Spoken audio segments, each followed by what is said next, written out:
Bonjour à toi et bienvenue dans ce nouvel épisode de l'art de ta puissance. Je suis super heureuse de l'enregistrer parce qu'aujourd'hui on va parler d'un sujet qui me tient tout particulièrement à cœur et sur lequel je pense avoir un peu comme des ressources magiques qui ont un peu toujours été là. Alors avec ses hauts et ses bas, mais en tout cas c'est quelque chose dont j'ai toujours su faire preuve, le fait de se foutre royalement de ce que peut penser l'autre. Et j'ai envie de te transmettre ces clés, ces compréhensions et peut-être aussi l'affinement de cette sagesse parce que comme je te le dis, définitivement ce n'a pas été toujours totalement le cas. Seulement c'est certainement une ressource qui est un peu plus disponible pour moi et je sais qu'elle n'est pas disponible pour tout le monde et c'est vraiment pour ça que j'avais à cœur de pouvoir t'enregistrer cet épisode de podcast aujourd'hui. Définitivement, on est dans un monde où le people pleasing, c'est-à-dire le fait de faire plaisir à l'autre, que les besoins de l'autre passent avant les nôtres, est monnaie courante. Les loyautés, les manipulations, les chantages affectifs ont certainement fait en grande partie de la manière dont on s'est relationné avec notre famille, à l'école, avec nos camarades, maintenant avec nos patrons, avec nos collègues, avec notre clientèle, etc., etc., etc. Et ça nous met dans une place de non-souveraineté de nos propres décisions, une non-souveraineté émotionnelle face à ce que il peut se passer et ce que une décision, une de mes décisions peut générer à l'extérieur. Et donc ce fait de se dire bon bah en fait c'est plus facile, je fuis, et puis bah, je vais faire un peu comme ce qu'on attend exactement de moi, d'être la bonne petite fille, cet archétype voilà, de la petite fille modèle qui fait plaisir à papa maman. Sauf qu'il y a un moment, souvent, cette envie de faire plaisir à l'autre passe aussi par une trahison profonde de ses désirs, de ses envies, de ce qui fait sens pour nous. Et je crois qu'on est à un moment de notre humanité où il est temps de dire stop, et profondément stop. Et c'est d'ailleurs pour ça, je te l'annonce en avant-première, je l'ai déjà un peu teasé sur les réseaux sociaux, mais c'est notamment pour ça que j'ai décidé d'organiser le nouvel atelier de Kaluna, donc Be Magic, Be a Leader, du mois de janvier sur ce sujet-là. Donc on se retrouvera le mardi 24 janvier de 16h à 17h30 pour un atelier, comme d'habitude, transformationnel, expérimental, dans le sens où je vais vous apporter des concepts, mais c'est surtout, je vais vous faire vivre dans le corps ce que c'est d'en avoir rien à foutre de ce que pense l'autre. D'ailleurs, cet atelier s'appelle l'art de s'en foutre, la clé d'un leader libre, d'une leader libre. Donc si tu te reconnais dans ce besoin de liberté, dans cette envie de continuer d'évoluer sur ton chemin d'entrepreneuriat avec cette sécurité intérieure de I don't care ce que l'extérieur peut penser et j'avance vraiment selon ma vérité, mon authenticité, ma souveraineté. N'hésite pas à t'inscrire, le lien est en description, il suffit juste de mettre ton mail et tu recevras un email. Je check aussi tes spams parce que parfois malheureusement mes mails atterrissent dans vos spams. Et donc c'est un atelier qui dure 1 heure et demie, qui est sur participation libre et consciente à partir de 10 €. Et donc tu recevras un mail avec mon PayPal, euh, mon, mon RIB pour que tu puisses déposer ta contribution. Et à la suite de ça, tu recevras un autre mail avec le lien de connexion, avec aussi des rappels un petit peu avant pour que tu n'oublies pas et de venir, d'être présente. Il y aura de toutes les manières aussi un replay pour toutes les personnes qui ne peuvent pas assister en live mais qui ont quand même envie de se l'offrir. Et puis pour celles et ceux qui ne font pas encore partie de la Magic Tribe, donc l'espace où je regroupe tous mes coachés et anciens coachés, un espace où je reviens régulièrement avec des inspirations, que ce soit par vidéo, par audio, par des podcasts exclusifs, mais aussi où je reviens avec avec des masterminds, des coachings collectifs une fois par mois qui te donnent accès à une communauté de plus de 40 entrepreneurs conscients qui ont envie de créer un monde meilleur ensemble. Juste en t'inscrivant à cet atelier à partir de 10 €, ça te donne accès à cette communauté et c'est franchement plutôt chouette. Ok, donc let's dive deep in the theme of our day. Je m'en fous profondément de ce que pensent les autres. Et une des phrases que je me répète encore et encore et encore, c'est que l'avis des autres est l'avis des autres. L'avis, le premier l'avis est un avis, L''A''A''V''I''S. Donc l'avis, l'opinion des autres et l'avis en 2 mots, la, plus loin, V-I-E, vie des autres. Donc, l'opinion des autres n'est que sa propre opinion, ne reflète que sa compréhension, que son expérience et ne raconte rien de qui je suis, de ma valeur, de mon essence. Et pourquoi ? Parce que ces personnes ne me connaissent pas. Ils ne connaissent pas le contexte dans lequel j'évolue. Ils n'ont pas forcément accès à mon système de valeurs, à mon système émotionnel, à mes compréhensions, à où j'en suis. Et peut-être que sur certains sujets, définitivement, ils ont peut-être plus d'avancées et plus de billes que moi. Sauf que moi, j'ai envie de m'entourer de gens qui ont une good vibe, qui sont pas là pour descendre l'autre, qui sont pas là pour amener des énergies négatives, mais vraiment pour porter et pour se co-élever ensemble. Et pour moi, c'est vraiment très important cette question finalement parce que bien sûr que tu peux avoir ici et maintenant, tu écoutes mon podcast ou tu me suis sur les réseaux sociaux ou peut-être même on est amis dans la vie ou alors tu es une de mes coachées ou alors tu me découvres et tu peux avoir des a priori sur moi ou au-delà d'a priori des choses qui sont fondamentalement sur lesquelles on pense pas pareil ou peut-être des sujets sur lesquels tu es un peu plus avancé, tu as un peu plus cheminé que moi et félicitations et j'en suis hyper heureuse. Mais le fait que tu aies un petit peu plus cheminé que moi sur certains sujets ne donne en aucun cas le droit à personne de donner son opinion, de formuler un jugement ou même de formuler un conseil si je ne lui ai pas demandé. Il faut bien comprendre que concrètement, y a des personnes à qui je demande l'avis et que alors leur perception, je vais le prendre en compte. Mais je vais le prendre en compte tout en étant souveraine et en comprenant que ce que cette personne me communique, ça reste son avis, sa perception, son jugement, que je garde ce qui me sert et que je laisse de côté ce qui ne me sert pas. Parce que dans les relations que je peux avoir, des quelques personnes à qui je demande un conseil, un avis, une perspective, c'est des personnes qui sont conscientes, qui sont souveraines et qui vont le faire en étant conscients aussi des projections qu'elles peuvent faire et en étant dans une justesse des paroles. Et si elles ne le sont pas, that's okay, because we are human, we are not perfect. Et j'attends pas de la perfection des personnes qui m'entourent. J'attends juste cette humilité de savoir comment est-ce qu'on se relationne les uns avec les autres. Et avant tout, je regarde mon positionnement intérieur.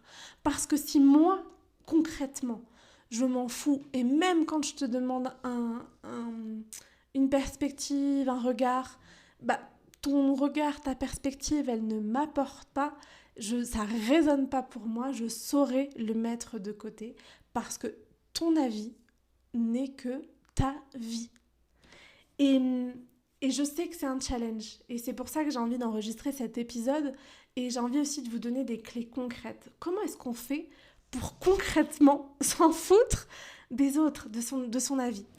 La première chose, c'est vraiment de connaître ses propres limites, de savoir ce qui est juste. Par exemple, moi, il y a des sujets sur lesquels je ne laisse personne donner son opinion. Et par exemple, sur ma famille, sur ma relation amoureuse, sur ça va être vraiment les 2 sujets sur lesquels je ne demande pas l'opinion de personne, je n'en ai jamais demandé. Peut-être qu'il y a une époque où ça m'aurait servi, mais ça c'est un autre sujet. Aujourd'hui, je suis 100% souveraine de ces relations. Je les connais dans leur profondeur, je comprends ce qu'elles m'apportent, je comprends aussi les challenges qu'elles me font vivre au quotidien et j'accepte de traverser tout ça. Et donc reconnaître mes propres limites, c'est aussi ne pas donner le bâton pour me faire battre.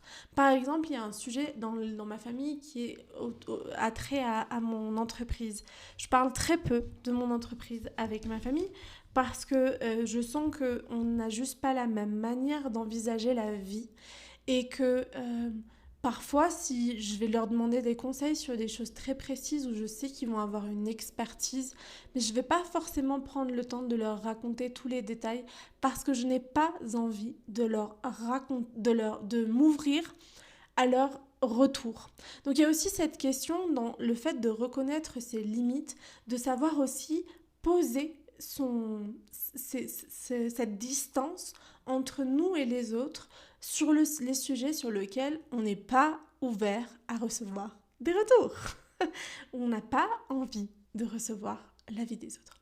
Mais qu'est-ce qui se passe si, malgré le fait que j'ai la sensation de poser mes limites à l'extérieur et que pourtant je continue de recevoir des avis non sollicités, des conseils non sollicités, il y a vraiment le fait de le communiquer, d'exprimer ses barrières, ses limites, sa réalité. Parce que parfois on peut avoir la sensation qu'on met tout en place et puis pas forcément. Donc si la phase de communiquer n'a pas été encore clairement établie, c'est le moment de le faire. Et c'est aussi une communication qui est intérieure. C'est d'aller regarder, même si je sais que c'est une phrase qui est profondément... on en a marre de l'entendre, qui est ce que tu vibres à l'extérieur, tu le créeras à... ce que tu vibres à l'intérieur, tu le créeras à l'extérieur. Ça reste une vérité selon moi. Et qui dit vérité dit aussi donc puissance d'action, souveraineté et dans l'action, dans la transformation de cette situation depuis cet espace intérieur. Donc c'est aussi aller regarder à l'intérieur la porosité de quelles sont les loyautés que je peux encore nourrir, les espaces où j'ai encore la sensation que je dois être une bonne petite fille. Mais aussi observer peut-être le discours que je peux avoir sur certains sujets, observer aussi justement le positionnement, savoir aussi prendre des décisions, parce que quand une personne ne respecte pas nos limites, que la relation n'est pas saine, que les conseils non sollicités, les remarques non sollicitées sont foison, et c'est le moment aussi de les faire respecter. Et les faire respecter, ça veut aussi... quand je dis les faire respecter, c'est faire respecter ses limites, ses barrières, ce détachement. Et il y a des moments aussi, ça va être hyper important d'acter concrètement dans la matière ses limites. Et peut-être de voir moins des personnes qui sont... qui apportent moins à notre quotidien. Ça peut être aussi, moi, de plus en plus, quand je partage des challenges, je reçois des messages de personnes qui m'écrivent pour me proposer une solution, pour me dire qu'elles ont un message pour moi, etc., etc., etc. Je leur exprime, ce n'est pas juste pour moi de recevoir ce message. Ce n'est pas parce que je partage une vulnérabilité que j'attends d'être sauvée par l'extérieur. Parce que je suis hyper bien entourée, parce que je sais faire appel, parce que je sais cheminer sur mon chemin, parce que je sais quels outils sont les plus à même de prendre soin de moi. Et donc faire respecter aussi, ça a été clairement dire à ces personnes, dire à ma famille, les moments où je sentais que j'ai pas été respectée, je ne me sens pas respectée. Et si ça continue, je vais devoir mettre de la distance entre vous et moi. Alors, dans le cas avec ma famille, pour ceux qui me connaissent, ça n'a pas été fait avec autant de sagesse. C'était plus certainement quelque chose de très énergétique. Et puis, c'était concrètement mettre de la distance et de voir de moins en moins de ma famille. Et puis, après, de comprendre que le lien, il avait besoin d'être réparé. C'est un sujet que j'ai déjà abordé plusieurs fois dans des podcasts. Je suis désolée, je me rappelle plus exactement lesquels. Donc, je vous le rappelle ici, mais vous pouvez aussi écouter plusieurs podcasts et peut-être à un moment vous m'en entendrez parler. Mais sur le sujet justement des loyautés familiales et des loyautés en règle générale avec des relations. Ah si, je sais, il y a un épisode que j'ai enregistré avec mes deux meilleures amies, que je vous mettrai en description, qui est donc un épisode où je suis avec mes deux meilleures amies et on parle justement du fait qu'à un moment on a dû s'éloigner pour reconstruire le lien derrière. Et pour moi, c'est ça aussi de s'en foutre de la vie des autres ou de s'en foutre de ce que pensent les autres. C'est aussi comprendre que si je m'en fous, si je suis détachée, je peux même accepter de perdre, en tout cas de m'éloigner d'une amitié, si elle est d'une amitié, d'une relation, d'une personne, d'une activité, d'une habitude, si elle n'est pas saine pour moi. Et que en même temps, si par la suite il y a des prises de conscience qui se font dans les deux sens, s'il y a une envie de nourrir le lien, s'il y a un amour qui est réciproque, on peut aussi décider en conscience de réparer le lien, de recréer ce lien, de nourrir ce lien de nouveau. Parce que s'en foutre des autres, ça ne veut pas dire vivre dans son château doré, seul, isolé de tout le monde, sans être dans cette capacité de aussi se remettre en question. Et la remise en question, elle n'est pas juste je construis mon grand château doré, je mets mes dives, mais je sais plus comment on dit ça là, les...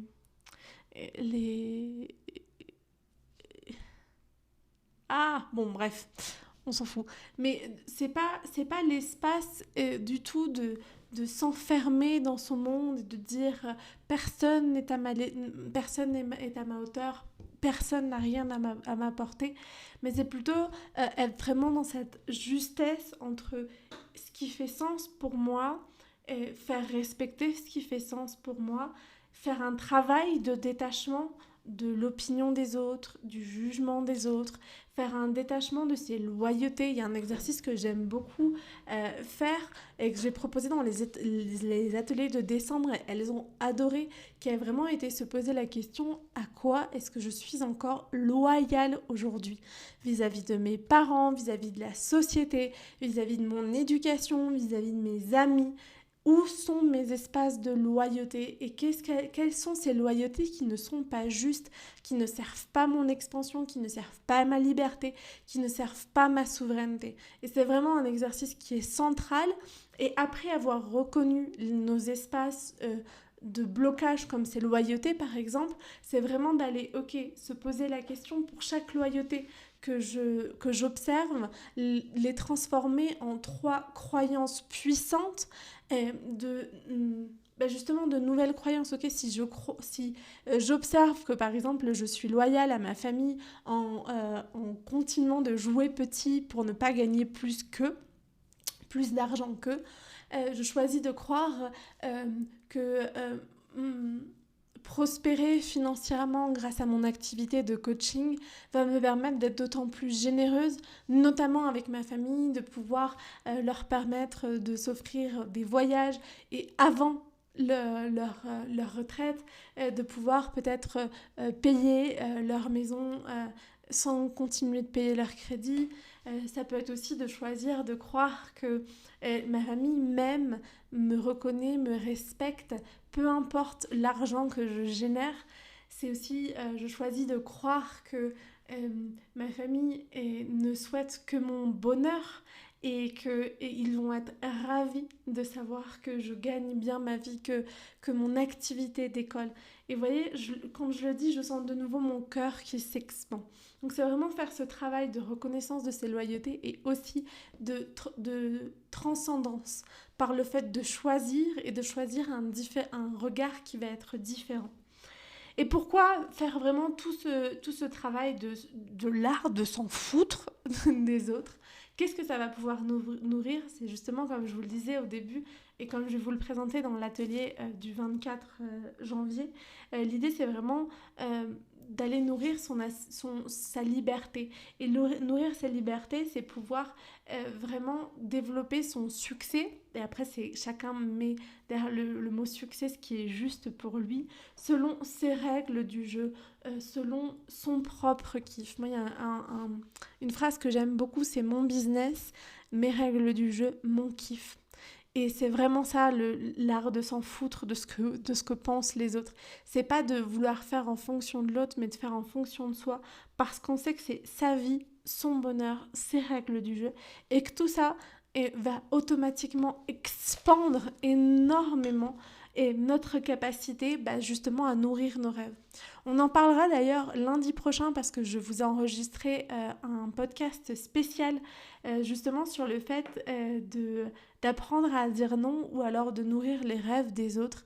Et c'est un sujet aussi qu'on abordera justement de qu'est-ce qu'on gagne derrière et comment est-ce qu'on peut aller bien plus loin sur ce sujet-là. Je suis heureuse de pouvoir enregistrer ces podcasts, je suis heureuse de pouvoir contribuer à l'expansion de la souveraineté de cet entrepreneuriat de cœur par ce podcast, mais aussi par ces ateliers. Je serais très heureuse d'avoir vraiment ton retour, les pépites que tu peux retirer de cet épisode, ce que tu vas emporter, comment est-ce que tu vas peut-être te poser d'autant plus de questions sur ce qui est juste, peut-être observer ces sujets sur lesquels tu es encore trop attaché à ce que peuvent penser les autres de toi. Et plus tu prends conscience de ça, plus tu seras libre et souveraine. Et c'est tout ce que je te souhaite. Merci d'être encore là. Merci de m'avoir écouté jusqu'à maintenant. N'oublie pas de partager cet épisode de podcast à tous tes amis entrepreneurs pour continuer de nourrir et expandre un entrepreneuriat souverain, libre et prospère. De mettre 5 étoiles sur ta plateforme préférée de podcast. C'est ça qui aide aussi le podcast à être de mieux en mieux référencé et donc d'arriver à l'oreille de personnes qui ne nous connaissent pas encore. Et puis à prendre soin de toi, en ce début d'année 2025. Joyeuse année. J'espère que ces fêtes de fin d'année ont été aussi joyeuses et douces et bienveillantes que possible. Et je t'invite à profiter de 2025 réellement pour créer ton royaume. Un royaume où tu crées avec des personnes qui ont la même vibration que toi et où vous co-élevez ensemble. Et puis si tu as envie de rentrer dans mon royaume, tu sais comment faire. Tu peux t'abonner ici, sur mon Instagram aussi, à Cecilia_Germain. Rentrer dans l'un de mes programmes. La prochaine session de la Magic Business School, c'est le 24 mars. Il y a déjà plusieurs inscrites. Je suis hyper honorée de votre enthousiasme. Ça va être incroyable. Ça va être de mars à juillet. Il y a aussi la possibilité de rejoindre une des immersions que j'offre. Il y a celle du mois d'avril, du 13 au 19 avril, et puis vous en retrouvez aussi la 3e semaine de juillet. Celle d'avril, ça va être un espace de coworking pour vraiment aller préparer des grands projets. Ça s'appelle Big Things Are Coming, parce que le printemps, c'est vraiment le moment pour aller récolter, semer et engrainer tout ça. Et l'immersion de juillet s'appelle We Are Tribe, et l'idée, ça va vraiment être de s'ouvrir à la co-création avec l'autre. Et c'est 2 énergies très différentes dans lesquelles j'aurai beaucoup de plaisir à vous accueillir dans un écrin de nature dans les Landes. C'est un projet qui est assez incroyable, l'immersion de 2024 avait créé plein de prises de conscience. Elles étaient toutes reparties avec beaucoup de puissance, beaucoup de connexions, avec aussi des connexions de cœur à cœur entre elles. Et c'est ça que j'ai envie de te proposer. Et donc voilà un peu les espaces où tu peux me rejoindre. Si tu le souhaites aussi, j'ai une place pour une personne en individuel dans le format Magic Expansion. De toutes les manières, tu peux retrouver mon site internet en description et tu retrouveras toutes les informations, tant des immersions que de la Magic Business School et aussi du format en individuel. Voilà ce que j'avais à te partager pour aujourd'hui. Merci de m'écouter jusqu'à maintenant et à tout vite. Ciao ciao.